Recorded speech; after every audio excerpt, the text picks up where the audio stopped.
Man, oh man, it's been a good minute since I've done one of these. Hey everyone, Templar74 here with another video, and today's video is going to be another video in my, I guess you could call it kind of dead series. I'm going to call it a zombie series because it's not dead, but it's not as frequent as I would like, but it's another episode of The Day in the Life of Templar74.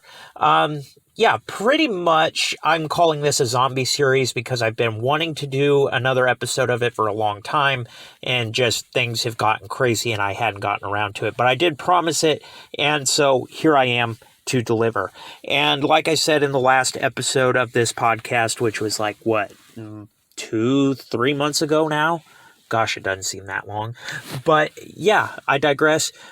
Today we're going to talk about the life in my paramedic adventures. Now, as you guys all know, I do YouTube as a hobby. It's not my job. I barely make any money doing this. Basically, I have patrons. That's it. And that really just helps to fuel the hobby. It doesn't really help support me in any way. I do have two main jobs that I do outside of this, and that is, of course, being a part-time deputy sheriff, and then I'm also a full-time paramedic. And basically, I became a sheriff's deputy because being a paramedic in the United States, you'd think you'd make a lot of money because you're just like one step below a nurse. No, you don't make hardly any money at all. Most paramedics I know have to take out 2 or even 3 jobs to support themselves and their family. So yeah, being a paramedic in the United States is pretty interesting. Most paramedic departments around here work 24-hour shifts. My paramedic service is actually through our local hospital. Sometimes in the United States, you'll have a fire department run a paramedic service. Sometimes it's a third-party contractor. And then the other big chunk of EMS service in the United States is hospital-based. And that's who I work through. I work through the local hospital, and I do 24-hour shifts. So basically, when I'm working my 2 shifts a week as a paramedic, I'll wake up at 6 o'clock in the morning. I'll give Jess a kiss, give my son a kiss, and I'll walk out the door, and they won't see me again until like 6 o'clock the next day, like 6 o'clock in the morning the next day. So 24 hours on, 48 hours off. Working 24 hours straight is not always a given. We actually live in an area that does have what I would call a moderate call volume. We run about 15,000 EMS calls a year, which isn't a lot. It's not like a major city, but it's also not small either. I know some of my paramedic friends a couple counties over that run 50, 60, 70,000 EMS calls a year. So we're more in the moderate category, what you would call moderate category. So sometimes you get to sleep, sometimes you don't. It just is a roll of the dice. Sometimes there are days where I'll get a full 6 hours of sleep.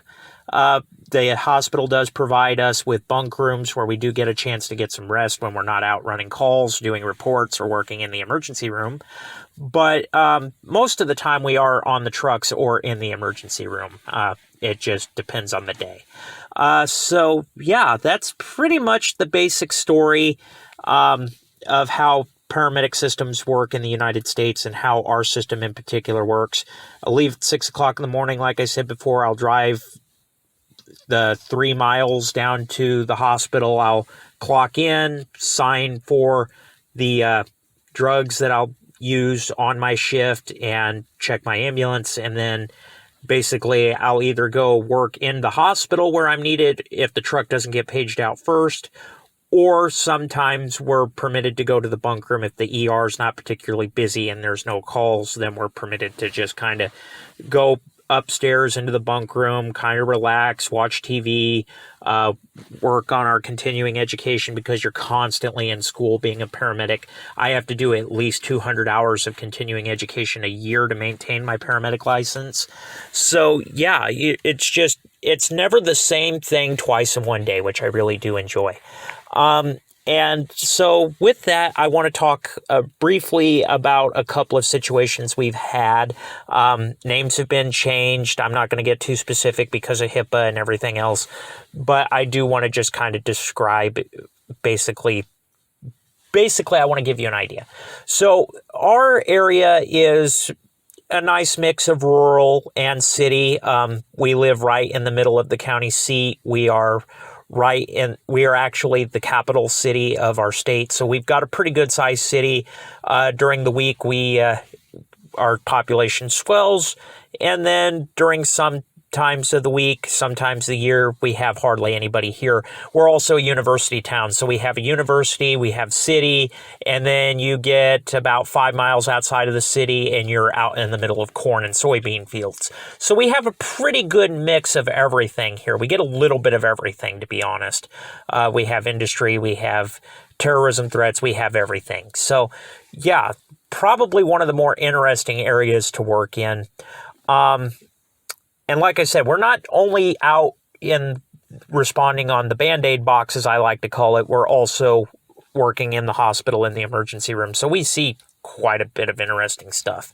The two that come to my mind was actually one when I was doing clinicals. So in the EMS system in the United States, you're either delivered to the hospital one or two ways. You're either delivered via, well, three ways, I guess. Personal vehicle, ambulance, or a medevac helicopter. Sometimes, if you're getting medevac helicoptered in, 9 times out of 10, you are going to be a top priority when you get to the emergency room. These are normally going to be your burns, your gunshot victims, your traumatic car accidents. And this is one of the stories. So I was working my clinical time, getting my paramedic license, and to do that, you have to do a certain number of hours in the emergency room. So I wasn't a paramedic yet. I was just a basic. And we were working in the trauma bay. And trauma bays are where you'll get like your stabbings, your gunshot wounds, your car accidents, all these kinds of things. And one day, medevac helicopter brings in somebody for a gunshot wound. And when you hear that come over the radio or over the PA system in the emergency room, your blood's pumping, your adrenaline's rolling, your mind's going 1,000 miles an hour of, okay, what am I going to need to do? What's going to be the priorities? Is this going to be an immediate surgery? Is this going to be something that we're going to have to work with in the ER before we can send him up to surgery? You just never know.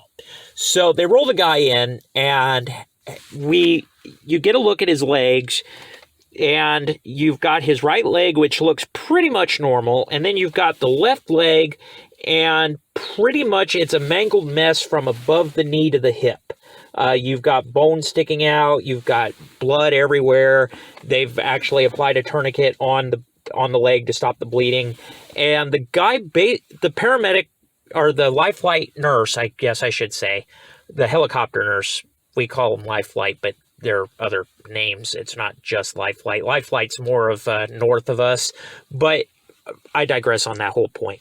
Anyway, flight nurse comes in, gives us the report, and basically says that the guy's wife accidentally shot him in the femur because ended up catching him on another woman. And yes, the flight nurse did use air quotes when describing accidentally shot in the femur. We all know exactly what just happened there. Nothing more needed to be said. But this guy was actually alert, talking. It's amazing what human reactions you can get out of people. And I can say this as somebody that has been shot on the job.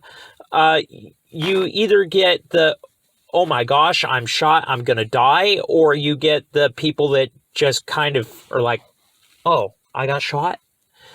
I didn't notice. Yeah, and he was definitely in the latter category. I mean, he kind of laughed about it, and it was just amazing that he could sit there, his femur blown clean, almost clean off, and he's just sitting there joking about it.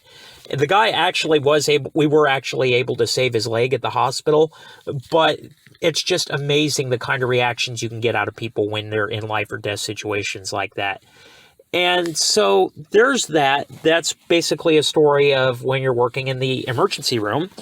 And then you've got the stories of working on the ambulance. And I'm just going to use one example of each right now to just kind of give you guys a brief overview. So anyway, out in the field, we get called to this gal's house. Her husband is on the toilet, and he's not making any sense. His words are running 1,000 miles an hour and blah, blah, blah, blah, blah, blah, blah. Basically, that's how the guy's acting. He's shaking like a leaf, and we're just sitting there. And I walk in, and he goes, Hey, so I'm going through all this. I'm sitting here.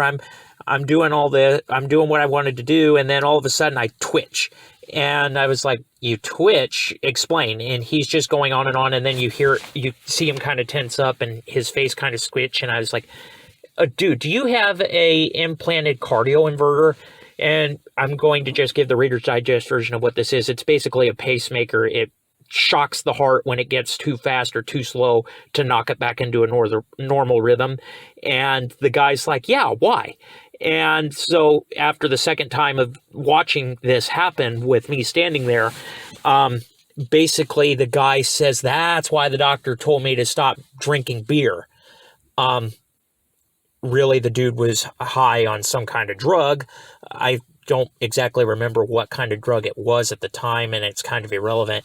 But yeah, you just get these people that just kind of try to bull you, and you can see right through it because you're like, really, I'm not an idiot. I can see what's going on. But it's just amazing the kind of things you see. It's not always just the little grandma of help, I've fallen and I can't get up, or the stub toe. Sometimes you get people that are on their worst day. Basically, I describe my job to where if somebody is calling me 911 for me, they're having the worst possible day of their life 9 times out of 10. So there are days where it's complete BS why they call you, and those are basically the stories you hear about just because they annoy the crap out of us when they do happen, and they do happen more frequently than you care to admit. But most of the time when somebody calls 911, at least around here, it's a legitimate need. And yeah, so overall, that's basically the average day in the life of me as a paramedic. Like I said, I work 2 days a week as a paramedic with 48 hours off in between. And then I also part-time as a sheriff's deputy as well.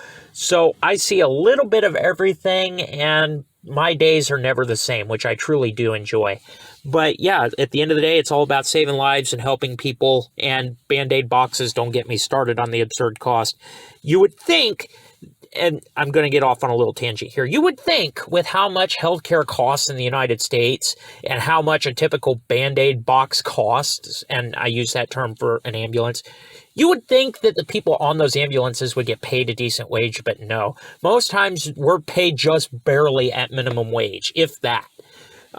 So yeah, it's kind of appalling because some essential services are immune to minimum wage law, and some states have worked really hard to fix that practice, but in a lot of cases, it's still that way. Typical Band-Aid box by the way, before I sign off here, a BLS, which is your basic EMT, not doing any IVs, nothing like that, their trucks normally run about $250,000. Me, full-blown paramedic rig, my rig will cost anywhere from $500,000 to $1 million a piece. So just kind of throwing that out there. These are not small numbers by any stretch of the imagination. And the person using those tools is probably the least valuable thing on that truck as far as like a monetary point of view. But again, tangent over. It's frustrating and aggravating, and more people really need to be aware of this, to be honest with you. But anyway, that's the typical day in the life of paramedic Templar74. And again, I'm sorry about the lateness of this episode, and I'm going to try to do these a little bit more frequently and kind of alterate. I'm going to try to get a little bit better. But yeah, for now, Templar74 signing off. Have a great day, everybody. Let me know what your thoughts are in the comments section down below, because as always, I enjoy hearing from you. All right, everyone. As always, Templar74 signing off. Have a great day, everybody. I'll talk to you all next time. Goodbye, everybody.